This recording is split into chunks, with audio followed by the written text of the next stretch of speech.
You don't plant a garden expecting someone to come along and tell you which flowers you're allowed to pick. I learned that the hard way. But I learned it. The call came on a Wednesday morning in October, just after 8. I remember because I had just set my coffee down on the kitchen counter and the steam was still rising. My daughter's voice on the other end was careful. Not warm, not worried, careful. The way people sound when they've rehearsed what they're going to say and they're worried they might lose their place. Mom, we've been talking, Mitchell and I, and we think it might be better if you held off on coming to the cottage this Thanksgiving. I didn't say anything right away. I was still watching the steam from my coffee curl up toward the ceiling light. Just this once, she said. His parents are coming up from Savannah and it's going to be a lot of people. You know how the cottage gets. I knew exactly how the cottage got. I had spent 11 years making it that way. My name is Constance. I am 67 years old and I live in Charlotte, North Carolina, in the same house I've lived in for 31 years. I raised 2 children in this house. I planted the dogwood tree in the front yard when my youngest started kindergarten. I still have the same kitchen table I bought the year I got my first real job as an office administrator at a civil engineering firm downtown. I kept that job for 26 years. My husband Harold died 9 years ago. Heart attack. He was 61. He was standing in the backyard turning the soil in the vegetable beds he kept along the back fence. And then he wasn't standing anymore. That is how fast a life can change direction. After the funeral, after the casseroles stopped coming and the sympathy cards stopped arriving and the quiet settled into every corner of the house like dust, I had to figure out what came next. I had a good pension coming. I had Harold's life insurance. I had a little bit in savings. We'd been adding to every year since the kids were small. And I had this idea that had been sitting in the back of my mind for a long time. A piece of land I'd seen once, up in the foothills of western North Carolina, near a lake, about 2.5 hours from Charlotte. I'd driven past it years ago on the way to a friend's wedding, and I'd said to Harold, half joking, someday, I want to build something right there. He had laughed. He said, you'd want a porch facing the water. I said, obviously. You'd want a porch facing the water. I said, obviously. He said, and a proper kitchen. Not one of those little vacation house kitchens with 2 burners and a mini fridge. I said, obviously. We never talked about it again in a serious way. Life kept going, and there was always something else. The kids' school, the mortgage, Harold's mother's health, one thing and then another. But after he died, I kept thinking about that conversation, about the way he had described it like he could already see it. A porch facing the water, a proper kitchen. I bought the land 18 months after Harold passed.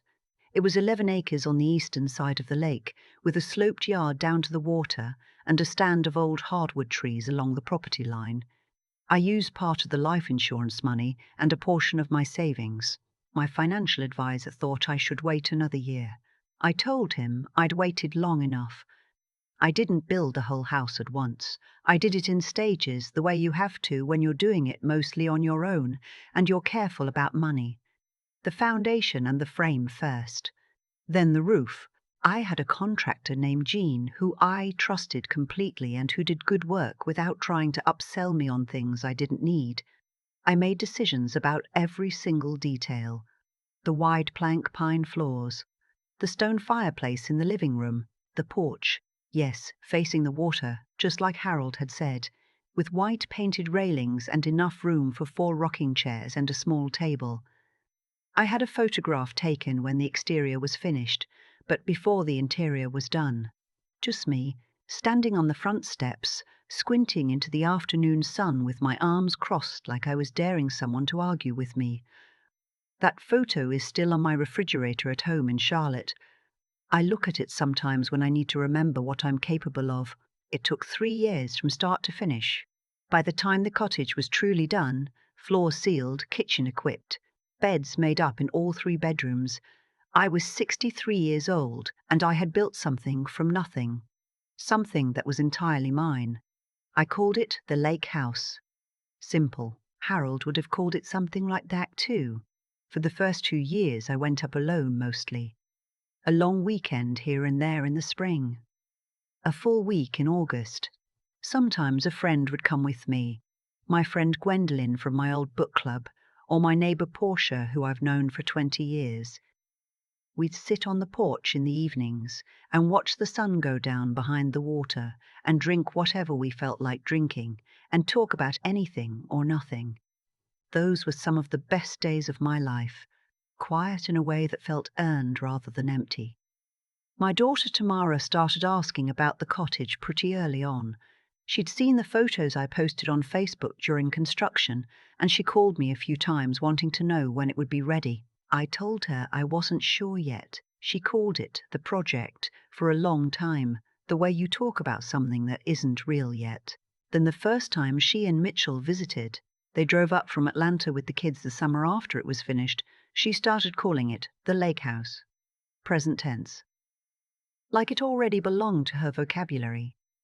That visit was nice, I want to say that clearly. It was genuine nice. Tamara helped me hang curtains in the master bedroom. The grandchildren ran down to the dock and caught frogs and came back muddy and delighted. Mitchell grilled chicken on the back porch, and I made potato salad the way my mother taught me, and we sat outside past dark listening to the frogs in the water. Mitchell is not a bad person. I want to say that too, because the story I'm telling you is not really about him being bad. It's about something that crept up slowly the way these things tend to do. It's about the distance between suggesting and deciding, and how that distance can shrink so gradually you don't notice it until it's already gone. The second summer, he mentioned that the dock could use some extension on the south side. He'd been doing some research, he said. He'd looked up a few contractors in the area. I said thank you, I'd keep that in mind. The third summer, he mentioned it again, but this time he'd already called someone. He had a quote. He showed it to me on his phone. I looked at it and I said I appreciated him taking the initiative, but I wasn't ready to do that project right now. He nodded. He said okay. But there was something in his expression, just a flicker, that said he'd bring it up again. That same summer he brought his brother and his brother's family. I hadn't been asked. Tamara called me the week before and mentioned it the way you might mention a change in weekend plans, casual, like it was already settled. Oh, and Marcus is going to bring his family up too. I hope that's okay. I said, Tamara, the cottage has 3 bedrooms. She said they'd brought sleeping bags for the kids. I said I hadn't agreed to this. She said, Mum, it's just family. That phrase, just family. That phrase, just family. As if the word just could dissolve any boundary it was placed next to. They came. All 9 of them. Mitchell's brother Marcus and his wife and their 4 children, plus Tamara and Mitchell and my 2 grandchildren. I spent 3 nights sleeping on the pull-out sofa in the study, so the adults could have the bedrooms. I cooked 3 dinners, I washed dishes, I watched people I barely knew prop their feet on my coffee table and leave rings from their beer bottles on the side table I had refinished by hand. I didn't say anything. That was my mistake. I know that now. When you don't say anything, people learn that silence means yes.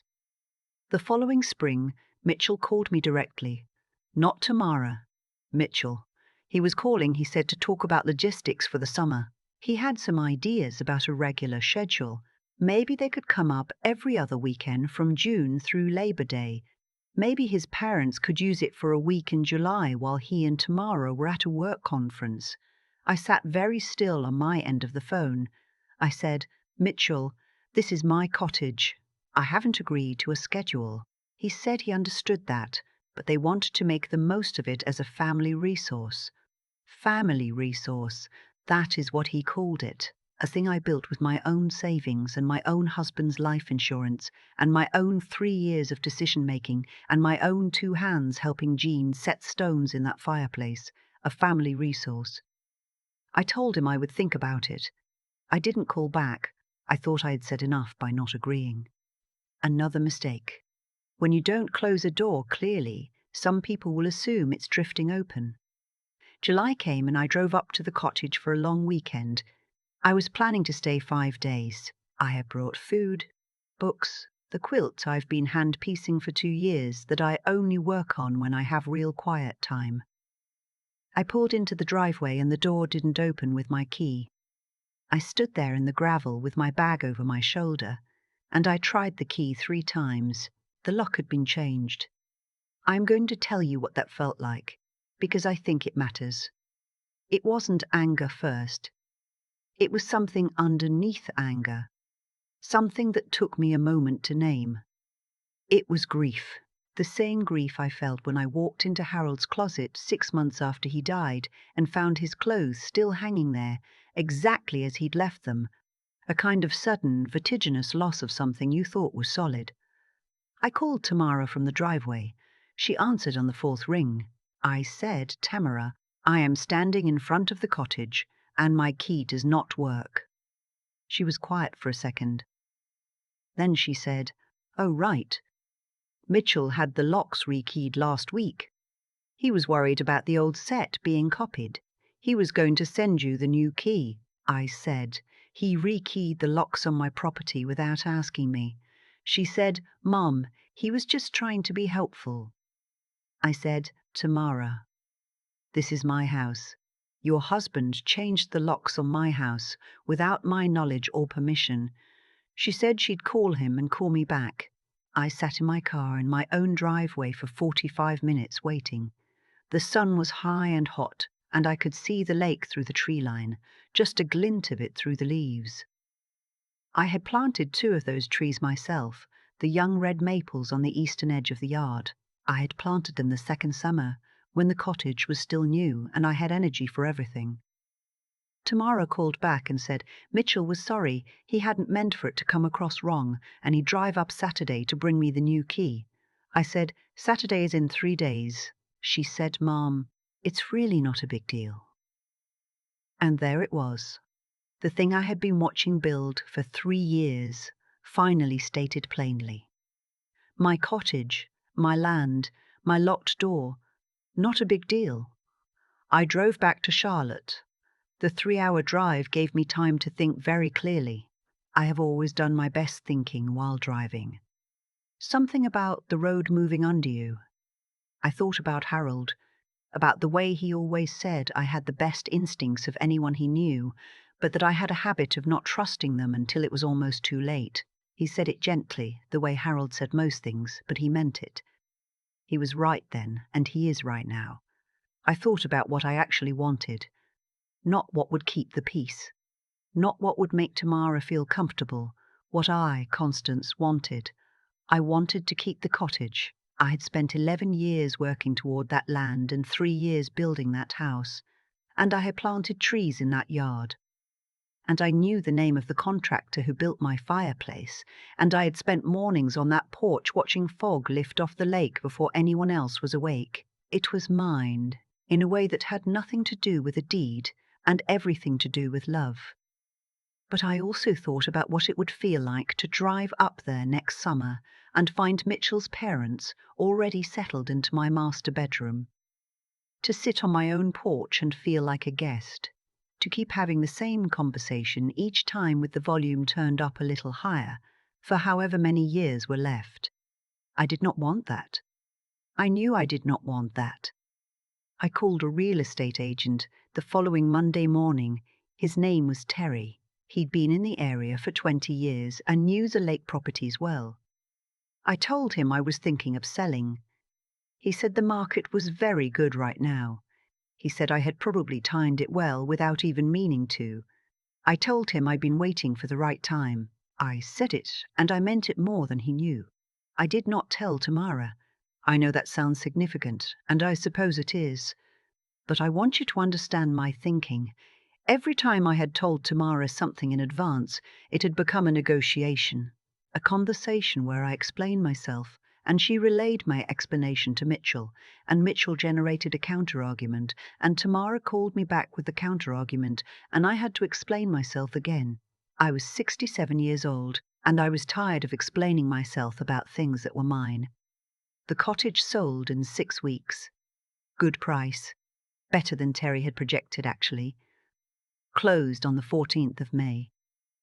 Tamara found out when she called in late April to talk about summer plans. She said something about maybe coming up in mid-June, and I said, "Tamara, I need to tell you something. The cottage is under contract. It closes next month." There was a silence that lasted long enough that I checked to make sure the call hadn't dropped. Then she said, "What?" I said, "I put it on the market in March. It sold quickly. The closing is May 14th. She said, Mom, you didn't even," I said, "It's my property, Tamara. I can sell it whenever I choose." She started to cry. And here is the part that is hard to explain, because I love my daughter. I have loved her since she was 4 minutes old, and I counted her fingers in the delivery room while the nurse cleaned her up, and Harold stood next to me with his hand shaking. I love her, and I listened to her cry, and I felt the weight of it, and I also held firm. Those two things were both true at the same time. She said I was punishing her. I said, "I'm not punishing you. I'm making a decision about my own life." She said, "Mitchell is going to be devastated." I said, "I know." She said, "What are we supposed to do for summers now?" I said, "Tamara, that is a question I'm sure you and Mitchell can figure out together." She hung up. She called back an hour later, calmer, wanting to talk. We talked for almost 2 hours. I told her things I should have said 3 years earlier, about the locks, about Marcus's family, about Mitchell calling my cottage a family resource. She was quiet while I talked. Some of what I said was new to her. Some of it wasn't. At the end of the call she said, "I didn't know it felt like that to you." I said, "You didn't ask." She said, "I'm asking now." That was the beginning of a different conversation between us, not resolved. I don't want to wrap this up too neatly because that wouldn't be honest. We're still finding our way. She's still a little hurt. I'm still a little tired. But we're talking. Really talking. That is more than I had a year ago. The money from the sale went into a separate account. I met with my financial advisor and we moved some of it into an annuity and left the rest liquid.